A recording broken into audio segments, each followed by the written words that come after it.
नमस्कार, मैं सुनील कुमार यादव, माँ फाउंडेशन प्रेसिडेंट। सबसे पहले तो छठ महापर्व में सिवान की आम जनता, नौतन प्रखंड, मैरवा और जीरादेई प्रखंड के सभी माताओं एवं बहनों को छठ की हार्दिक बधाई। क्या कुछ मैसेज देंगे क्योंकि आचार संहिता लागू है, आप लोगों ने भी कुछ नहीं किया सामग्री का, लेकर के क्या संदेश देंगे? सबसे पहले तो छठ महाव्रतियों से माफ़ी चाहेगा माँ फाउंडेशन का पूरा परिवार टीम। हर साल की भांति इस साल हम लोग पूरी जोर शोर से तैयारी कर रहे थे कि हम लोग नारियल वितरण का आयोजन करेंगे, लेकिन बिहार का महापर्व कहने का रीजन है कि लोकतंत्र को स्थापित करने के लिए हर 5 साल में बिहार सरकार और इंडियन गवर्नमेंट के द्वारा एक चुनावी प्रक्रिया का आयोजन किया जाता है और इसे छठ महापर्व में ही लोकतंत्र महापर्व का भी आयोजन हो गया है, जिसको देखते हुए इस बार माँ फाउंडेशन एनजीओ को थोड़ा सा तकलीफ हुआ है कि हम अपने माताओं बहनों के नज़दीक एक बार फिर से आने में असमर्थ महसूस कर रहे हैं।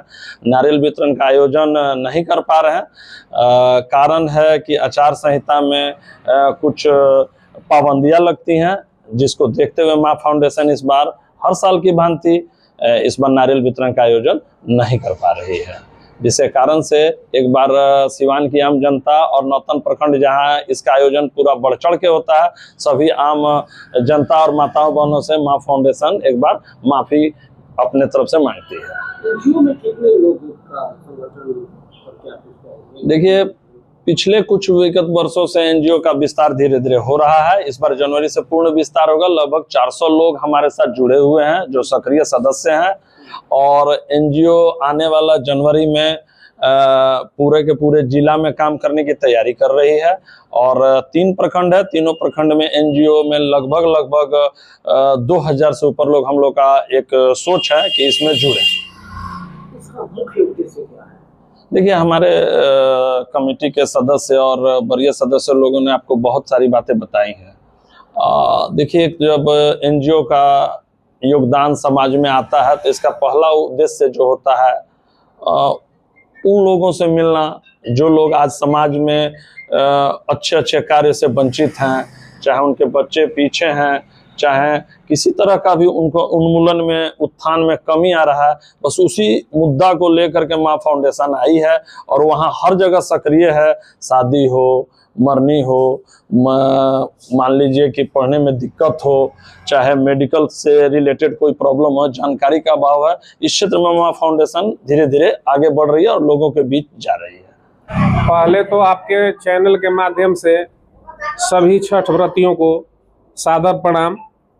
और इसमें माँ फाउंडेशन के तरफ से हम लोग प्रत्येक साल नारियल वितरण का कार्य करते थे। इस बार छठ महापर्व में हम लोग नारियल वितरण का full program door to door रखे थे, लेकिन चुनाव में आचार संहिता लगने के चलते हम लोग इस बार छठ व्रतियों को नारियल वितरण का कार्य नहीं कर रहे हैं।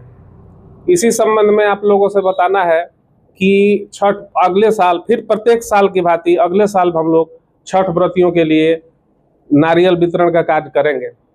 और कुछ क्या मैसेज देंगे जो छठ व्रती महिलाएं हैं, बड़ा पर्व है, तो मैसेज आप लोग क्या देंगे? छठ व्रतियों को हमारे तरफ से, हमारे संस्था के तरफ से बहुत बहुत हार्दिक बधाई है और छठ व्रतियों को बहुत हर्षोल्लास के साथ छठ व्रत मनाया जाता है और बहुत दूर दूर से लोग, दिल्ली, बम्बई, कलकत्ता से भी छठ पूजा में लोग दूर दूर से आते हैं।